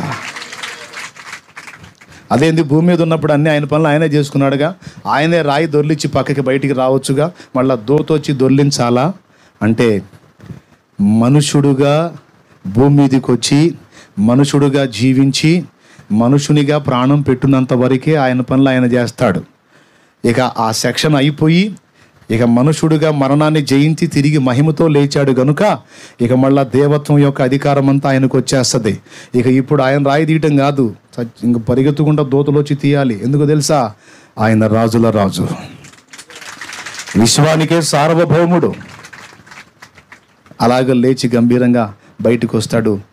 తర్వాత స్టోరీ మీకు అందరికీ బైబిల్లో రాయబడి ఉంటుంది. కాబట్టి అలాగ మరణాన్ని జయించాడు, పాపాన్ని జయించాడు, అరిషడ్ వర్గాల్ని జయించాడు.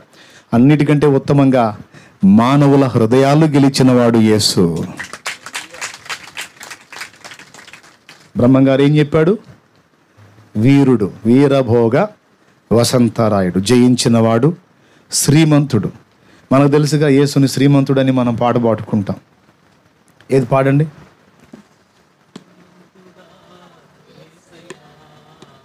అంత నీరసంగానా? ఎంతసేపు మాట్లాడినాడు, నాకు నీరసం రావాలి.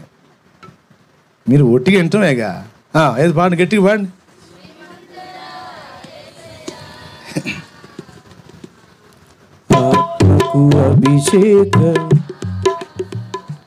కాపీరైట్ వచ్చింది నువ్వు పాడితే, వాళ్ళు పాడితే రాదు. పాడి వాళ్ళు పాట పాడితే కూడా ఇప్పుడు సమస్య అయిపోయింది. దేవునికి మహిమ. హల్లెలూయా. లేకపోతే నేను పాడలే. సో పరిస్థితి అది. ఆయన శ్రీమంతుడు. 1 తిమోతి పత్రిక 6వ అధ్యాయం 15వ వచనం, శ్రీమంతుడును అద్వితీయుడునగు ఆ సర్వాధిపతి అని ఉంటుంది. తండ్రిని కూర్చున్న మాటే కాదు, ఆ మాట కుమారుడు కూడా వర్తిస్తుంది. కాబట్టి ఇప్పుడు వీరుడు ఎవరు చెప్పండి గట్టిగా. అబ్బే అంత నీరసం కాదు, పెద్దగా. రైట్. ఏమేం జయించాడు? ఏంది? ఏదో ఒకటి జయించాడు అన్న. ఏం జయించాడు చెప్పండి? రైట్, మరణం ఒకటి గుర్తుందా? చివరిలో చెప్పే కదా, అందుకని ముందు చెప్పినవి పోయినాయి. పాపాన్ని జయించాడమ్మా. మరి మిగిలిన వాళ్ళు, మనం గతంలో మొక్కిన వాళ్ళంతా కూడా బానిసలు అయిపోయారు. అన్నిటినీ జయించిన ఒకే ఒక్కడు ప్రభు అయిన యేసుక్రీస్తు. తర్వాత పెండ్లి కుమారుడు అంటే ఆ మాట కూడా యేసుని గురించే చెప్పబడింది. కాబట్టి బ్రహ్మంగారు ప్రవచించినటువంటి ఆ వీరభోగ వసంతరాయుడు మరెవరో కాదు, ప్రభు అయిన యేసుక్రీస్తు అని నేను నమ్ముతున్నాను. కాబట్టి యేసయ్య రాకడకు ముంగురుతులుగా జరుగుతున్న సంభవాలలో ఇప్పుడు ఒక సంభవం ప్రారంభమైందని చెబుతూ ఆయన గురించి ఎవరెవరు చెప్పారన్న మాట నేను బ్రహ్మంగారి గురించి మాట్లాడిన తర్వాత, ముస్లింలు నమ్ముతున్నటువంటి ఖురాన్ గ్రంథంలో కూడా జఖ్రూఫ్ అనేటువంటి సురాలో ఈసా ప్రళయ దినమునకు సూచనగా ఉన్నాడు, యేసు రాబోతున్నాడన్న ప్రస్తావన అందులో ఉంది. అంటే ఖురాన్, ముస్లింలు నమ్ముతున్నటువంటి ఖురాన్ గ్రంథం కూడా రెండవ రాకడలో రాబోతుంది ప్రభు అయిన యేసుక్రీస్తే అని నమ్ముతుంది. అది చెబుతుంది. కావాలంటే ముస్లిం సోదరులు మీరు అడగండి, సెకండ్ కమింగ్ ఉందంట కదా, రెండవ రాకడ ఉందంట కదా, రాకడలో ఎవరు వస్తారో అని మీరు అడగండి. మరియం కుమారుడైన ఈసా, మరియమ్మ కొడుకైన యేసు రాబోతున్నాడని చెప్పబోతానండి. దేవునికి స్తోత్రం. 1,80,000 కంటే ఎక్కువ మంది ప్రవక్తలు ఉన్నారని వారు నమ్ముతారు. అంతమంది ప్రవక్తలు ఉంటే మరి ఈసానే ఎందుకు వస్తున్నాడు? ఎందుకంటే ఆయనే ఎల్ల మానవుల కొరకు ప్రాణం పెట్టి తిరిగి లేచినవాడు గనుక, సర్వాధిపతి ఆయనే కాబట్టి. ఓకే, ఇలా ఇతర మత గ్రంథాలు కూడా యేసు రెండవ రాకడను గూర్చి మాట్లాడాయి. ఎంతమందికి వినబడుతుంది ఈ మాట? వినబడ్డ వాళ్ళందరూ చేతులు ఎత్తండి. ఒక బైబిల్లో మాత్రమే చెప్పింది కాదు, ఇతర మత విశ్వాసాలు కూడా యేసునే చూపిస్తూ యేసునే నమ్ముకోండి, జాగ్రత్త పడండి అని మాట్లాడుతున్నాయి. కాబట్టి ఆయన రాకడ సంభవాల్లో ఇదిగో ఇప్పుడు సైరన్ మోగింది, స్టార్ట్ అయింది. ఇక రకరకాల విలయాలు, విపత్తులు రాబోతున్నాయి. ఇప్పటిదాకా గడిచిపోయిన రోజులే ప్రశాంతమైన రోజులు, మంచి రోజులు అనుకోండి. ఇక రాబోతున్న రోజులన్నీ అగచాట్ల మారి రోజులే. ఇదేందిరా మందిరం ఓపెనింగ్లో శుభవార్త చెప్పమంటే ఇట్లాంటి మాటలు పలుకుతున్నావు అంటే మీరు వాస్తవం వినాలి కదా, నేను సత్యం చెప్పాలి కదా. ఇక రాబోతున్న రోజులు భయంకరమైన రోజులని ముందే చెప్తున్నా. కాబట్టి అంతటా అందరూ మారు మనసు పొంది ప్రభు అయిన యేసునందు విశ్వాసముంచి మీ జన్మ కర్మ పాపములన్నీ కడగబడు నిమిత్తం బాప్తిస్మం పొంది జాగ్రత్త పడండి, రక్షణ పొందండి. పాప జీవితాన్ని వదిలేసేయండి, చాలు. చెడిపోయిన జీవితంలో జీవించిన జీవితం చాలు. అడ్డదిడ్డంగా పాపం చేసిన బ్రతుకు చాలు. ఇష్టం వచ్చినట్టు తిని త్రాగి సుఖించింది చాలు. ఇక రాబోతున్న రోజులు ప్రమాదకరమైన రోజులు. ఎలాంటి పరిస్థితులు రాబోతున్నాయో మీరు ఊహించలేరు. అది మీకు అర్థం కావటం కోసం ఇదిగో దేవుడు దీని ద్వారా మాట్లాడుతున్నాడు.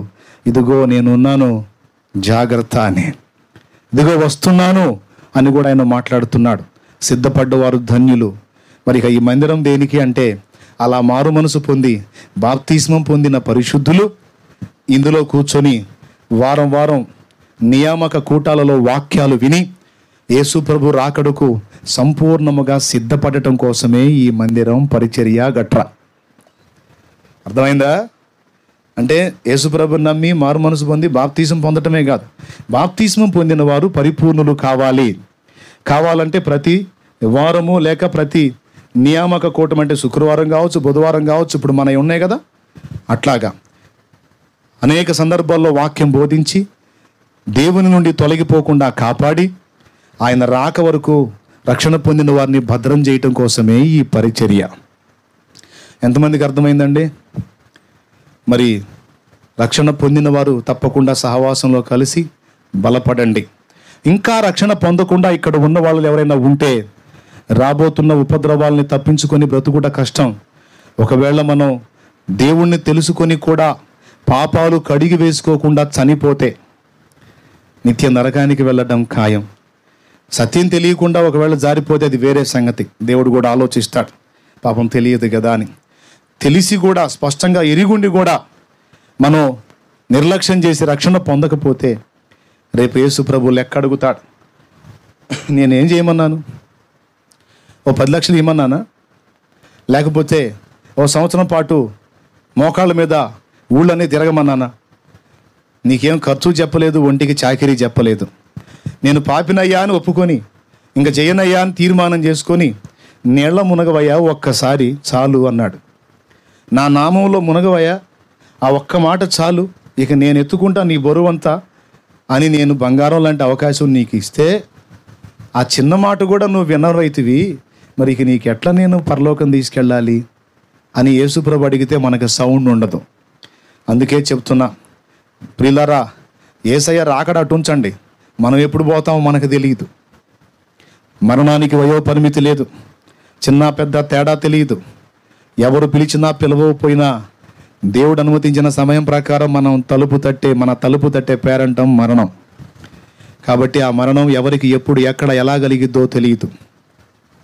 రైల్వే గేటు పడింది, భార్యాభర్త స్కూటర్ మీద కూర్చున్నారు, రైలు ఇంకా పోలా. రైలు పోతే గేటు తీసేస్తారు, అవతలికి వెళ్ళిపోతారు. గేటు పడింది, భార్యాభర్త ఇద్దరు బండి మీద కూర్చున్నారు, హాయిగా మాట్లాడుకుంటా. ఎక్కడ పట్టిందో ఏమో, గద్ద పామును పట్టింది, కాళ్ళతో పట్టుకొని తీసుకెళ్తా ఉంది. హైదరాబాద్లో కందికల్ గేటు మేమున్న సమీపంలోనే జరిగింది. గద్ద పామును తీసుకొని వెళ్తూ ఉంది. కరెక్ట్గా ఆ స్కూటర్ మీద భార్యాభర్త కూర్చున్నారు కదా, ఆ గద్ద పట్టిన పాము త్రాచుపాము, మంచి త్రాచుపాము, చక్కగా అలాగ తీసుకొచ్చింది. కరెక్ట్గా అతని సమీపంలో రాగానే దాని కాళ్ళ దగ్గర పట్టు జారింది. ఆ సర్పం, ఆ పాము అనేది ఇతని మెడలో పడింది. కరెక్ట్గా తన్మని పడింది పెద్ద పాము. ఇంకా వేరే టైం లేదు, అతను ఇలా చూసేటప్పటికి జప్మని లేసి కొట్టేసింది, కణత దగ్గర కొట్టింది. స్పాట్, ఎక్కువ టైం కూడా లేదు, ఆన్ ది స్పాట్. ఊహించగలమా మరణాన్ని? అంచనా వేయగలమా? అసలు పాము ఎక్కడిది, గద్ద ఎక్కడిది, వీళ్ళు ఎక్కడున్నారు?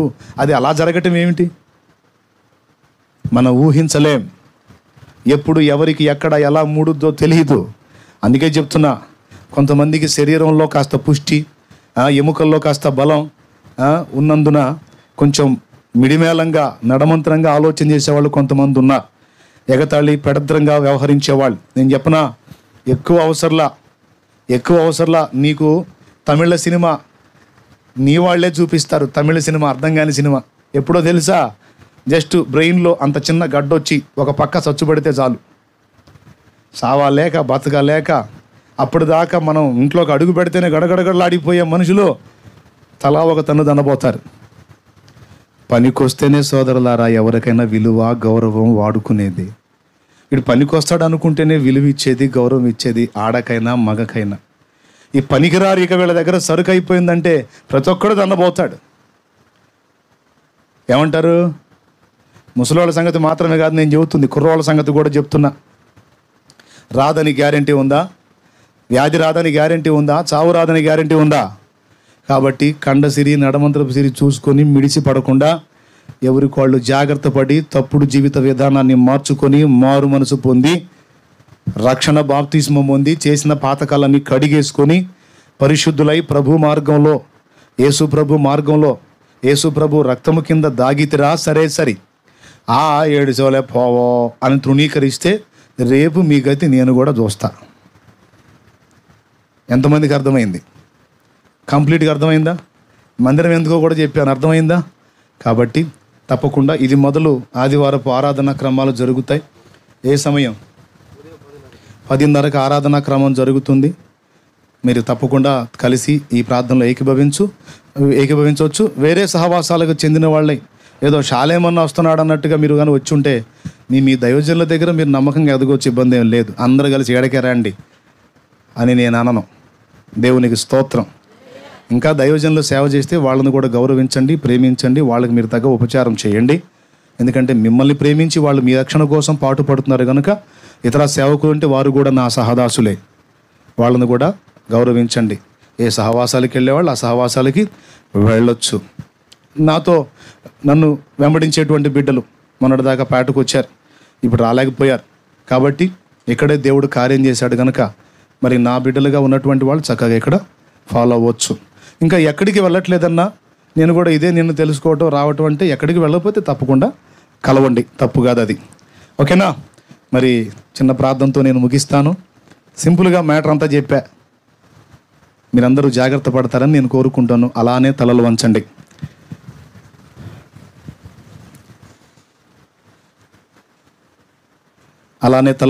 కళ్ళు మూయండి, ప్రార్థన చేసుకుందాం.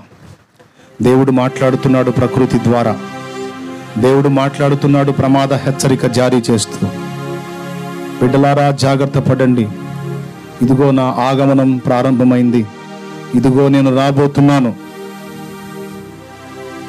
నమ్మి బాప్తిస్మం పొందువాడు రక్షింపబడును, నమ్మని వానికి శిక్ష విధింపబడును అని ప్రభు మాట్లాడుతున్నాడు. అన్నా, నాకింతవరకు అర్థం కాలేదు, ఈవేళ నాకు అర్థమైందన్నా. ఇంతవరకు నేను నిర్లక్ష్యం చేసిన మాట వాస్తవమే, నేను తెలిసి తెలియక అశ్రద్ధ చేశానన్నా. ఇంకా ఆగనన్నా, నాకు యేసయ్య అవకాశం ఇస్తే ఇక బాప్తిసం పొంది నా పాపాలన్నీ కడిగేసుకుని నేను పరిశుద్ధుని కావాలనుకుంటున్నానన్నా, పరిశుద్ధురాల్ని కావాలనుకుంటున్నానన్నా. నాకెప్పుడు ఎలా మూడిద్దో నాకు తెలియదు, ఆయన రాకడ ఎప్పుడు రాబోతుందో తెలియదు. ఇక సమయం వచ్చింది కనుక అన్నా, నేను ఇక రక్షణ పొందడానికి నిర్ణయించుకున్నానన్నా. అన్నా, నా బాప్తిసం కోసం ప్రార్థన చేయన్నా అనేవాళ్ళు ఎవరైనా ఉంటే మీ కుడి చేతిని ఎత్తి చూపండి, నేను మీకోసం, మీ బాప్తిసం కోసం ప్రార్థన చేసి వెళ్తాను. ఎవరైతే రక్షణ తీర్మానం చేసుకున్నారో వారు చేయెత్తి చూపించండి. ఆ రక్షణ తీర్మానం, ఇంతవరకు బాప్తిసం పొందలేదన్నా ఇక నేను పొందుతానన్నా అన్నోళ్ళు రైట్, ఆ చేతులు ఎత్తిన ఒక్కసారి అలా లేచి నిలబడండి, మీ బాప్తిసం కోసం నేను ప్రార్థన చేస్తాను.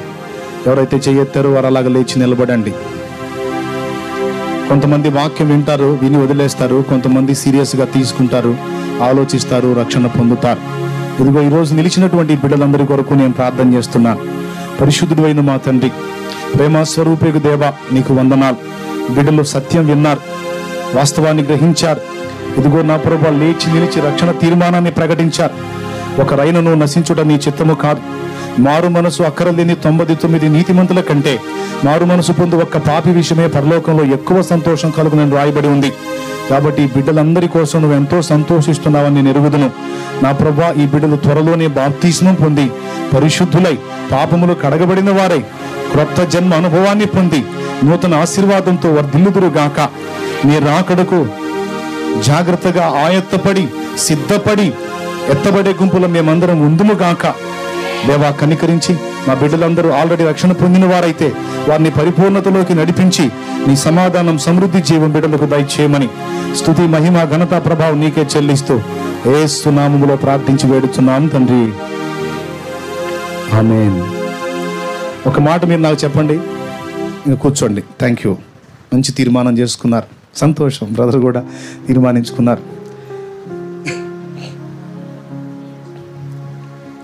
ఒక్క మాట చెప్తాను, నిజమైన దేవుడు ఎవరు? అందరూ చెప్పండి, నోరు తెరిచి చెప్పాలి. ఎందుకని? ఆయనే, ఆయన అన్నిటినీ ఇంకా ఏం చేశాడు మన కోసం? యేసయ్య ప్రాణం తీశాడా? ఎవరిది పెట్టాడు? తన ప్రాణం పెట్టాడు. అంతే ఉన్నాడా? తిరిగి లేచాడా? ఎన్నో రోజు? నిజమైన దేవుడు ఎవరు? మరి గతంలో మనం అనుకున్న వాళ్ళందరూ మనలాంటి సామాన్య మానవులే. కానీ యేసు మాత్రం అన్నిటినీ జయించిన పరిపూర్ణ పరిశుద్ధుడు.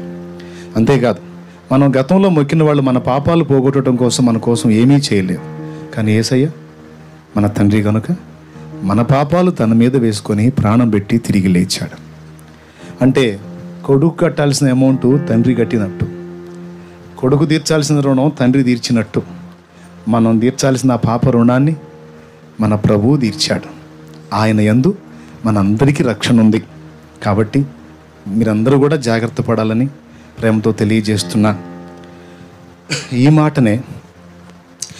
మాటనే వేద ఋషులు కూడా చెప్పారు. సర్వ పాప పరిహారం కోసం రక్త ప్రోక్షణం అవశ్యమని, సర్వ పాప పరిహారం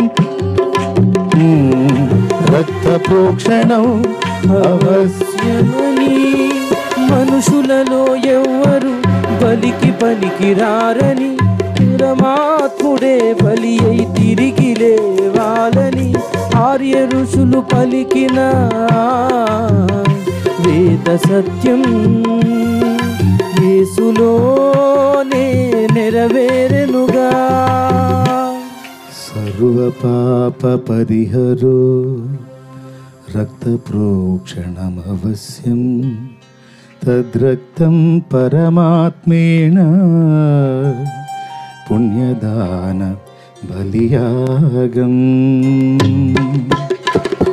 బ్రాహ్మణాలు పలికిన ఆ వేద సత్యం యేసులోనే నెరవేరెనుగా. యేసే బలి అయిన పరమాత్మా, శిరం మీద ముళ్ళ సాక్షిగా, కార్చిన కన్నీళ్ళ సాక్షిగా, శిరం మీద ముళ్ళ సాక్షిగా, కార్చిన కన్నీళ్ళ సాక్షిగా, పొందిన గాయాల సాక్షిగా, చిందిన రుధిరంబు సాక్షిగా, పొందిన గాయాల సాక్షిగా, చిందిన రుధిరంబు సాక్షిగా, యేసు నిన్ను పిలుచుచున్నాడు, నీ కొరకే నిలిచియున్నాడు. యేసు నిన్ను పిలుచుచున్నాడు, నీ కొరకే నిలచియున్నాడు. యేసు నిన్ను పిలుచుచున్నాడు, నీ కొరకే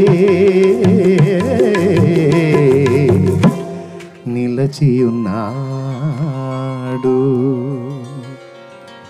ప్రైజ్ ది లార్డ్. ఇంకో బ్యాచ్ ఎదురు చూస్తూ ఉన్నారు. మీరు తలలు వంచితే ప్రార్థన చేసి అన్నట్టు మీరు మా దగ్గరకు రాకూడదు తెలుసా. మా ఊర్లో కేసులు ఉన్నాయి, బుక్ అవుతారు, వారు దూరంగా ఉండాలి. ఓకేనా? ముందే చెప్తున్నాం, మళ్ళీ దగ్గరకు వస్తారేమో అని. మేము వస్తుంటే మీరు పరిగెత్తుకొని పోవాలి పక్కకి. రైట్, తలలు వంచండి. ఈ పరిచర్య కూడా ప్రార్థన చేయండి. మరి ప్లేస్ ఇచ్చినటువంటి సహోదరుడు కూడా రక్షణ తీర్మానం చేశాడు, నేను చాలా సంతోషిస్తున్నాను.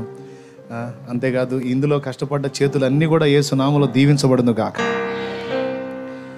తప్పకుండా ఇది సరిపోదు, మనకి ఇంకొంచెం పెంచే ఏర్పాటు చేస్తారు కదా, చేయండి. మొన్న నేను వచ్చాను తెలుసా మీకు? ఎవరు చెప్పారు? సింగిల్గా ఒక్కడనే వచ్చి కాసేపు ఇక్కడ ఉండి ప్రార్థన చేసుకొని వెళ్ళా. మీకు తెలీదు, సైలెంట్గా వచ్చా. ఎవరో ఇద్దరు బ్రదర్స్ చూశారు నన్ను, ఉన్నారో లేదో వాళ్ళు ఇప్పుడు. అవునా? ఇద్దరు చూసి చెప్పారు. వాళ్ళకు కూడా కనపడకుండా తప్పించుకుందాను, కుదరలా. చాలా సంతోషం. మీ అందరి ఆసక్తిని బట్టి జాగ్రత్తగా సిద్ధపరచండి. బండ్లు కూడా వేసుకోండి, అటు ఇటు పొలాలు కాబట్టి ఇందాక నేను చెప్పినవి వచ్చే అవకాశాలు ఉంటాయి కాబట్టి మీరు జాగ్రత్తగా ఉండాలి. ఈ పరదాల కింద అవి చేరే అవకాశాలు ఉంటాయి కనుక ఛాన్స్ ఉంటే బండలు కూడా వేసుకోండి, కొంచెం మెరకేసుకొని. అయితే ఎండ వాన చలి అన్ని కాలాల్లో బాగుంటుంది. ఇది పాక సూపర్. నాకు ఇష్టమైంది పాకే. రేకులు బిల్డింగుల కన్నా కూడా నేను బాగా ఇష్టపడేది ఈ ఆకుల వాసన, ఈ పాక. తెలుసా మీకు? శాంతి నగర్లో నేనున్న ఇంటికి ప్రక్కనే ఒక పెద్ద పాక వేయించుకున్నాను, అందులో ఉంటాను. అయితే ఇప్పుడు అక్కడ ఉండలే, పక్కకు వచ్చాను. కాబట్టి ఏముందిలే పాక అనుకోవాకండి. చిలకలూరుపేటలో చిన్న పాకలోనే నేను మొదలుపెట్టింది. అది కూడా నేను ఉండే ఇల్లు ఇంతే ఉంటుంది. తర్వాత అది 5 ఎకరాలకు విస్తరించింది. దేవుడు చేయగలడు గొప్ప కార్యాలు. కాబట్టి జాగ్రత్తగా సిద్ధపరచండి. ప్రభు చిత్తం అయితే నేను కూడా కలుస్తూ ఉంటాను. నాకు ఎప్పుడు మనసు కలిగిన అలాగొచ్చి ప్రార్థన చేసుకొని వెళ్తూ ఉంటాను. ఓకేనా? రావాలా మీ ఊరు? చాలా సంతోషం. మరి తలలు వంచినట్లయితే ప్రార్థన చేసుకుందాం. కొంచెం మాస్క్ తీస్తే నిన్న వాళ్ళు చూస్తారు. హానోగు పాష గారు చేస్తున్నాడు. పాపం ఇందాక ఇరిమియా రాలేదని నేను అన్నాను. ఇరిమియా కొంచెం హెల్త్ బాగలేదట, ఆ కారణం చేత తమ్ముడు రాలేకపోయినాడు. లేకపోతే తను కూడా ఆసక్తిగా ఉంటాడు. హెల్త్ బాగలేదని తెలిసింది. ఆయన కోసం కూడా ప్రార్థన చేయండి. ఆయన కూడా దేవుడు స్వస్థపరిచి మంచి ఆరోగ్యం ఇవ్వాలని. ఓకేనా? మరి సెలవు మరి. రైట్, అక్కడ సెట్టింగ్ ఉందా? ఇదంతా ఆడికి వెళ్ళాలా? మిక్సర్ వరకే. రైట్, స్టార్ట్ చేశారా ప్రేయర్? అక్కడ చేయలేదా? మనం వెళ్ళినాక స్టార్ట్ అయితే ఏది ఈ పక్క నుంచి బయలుదేరండి నాయనా మీరు. ఈ అబ్బాయికి చాలా దూరంగా ఉండండి. ఈ అబ్బాయి ఉన్న చాటు ఉండడు. నువ్వే పద, వరుసగా పక్క నుంచి బయలుదేరాలి మొత్తం. చిలకలూరుపేట నుంచి వచ్చిన వాళ్ళు ఎవరు కూడా ఎవరికి దగ్గరకి వెళ్ళొద్దు. పండి, దూరంగా పండి. Live break.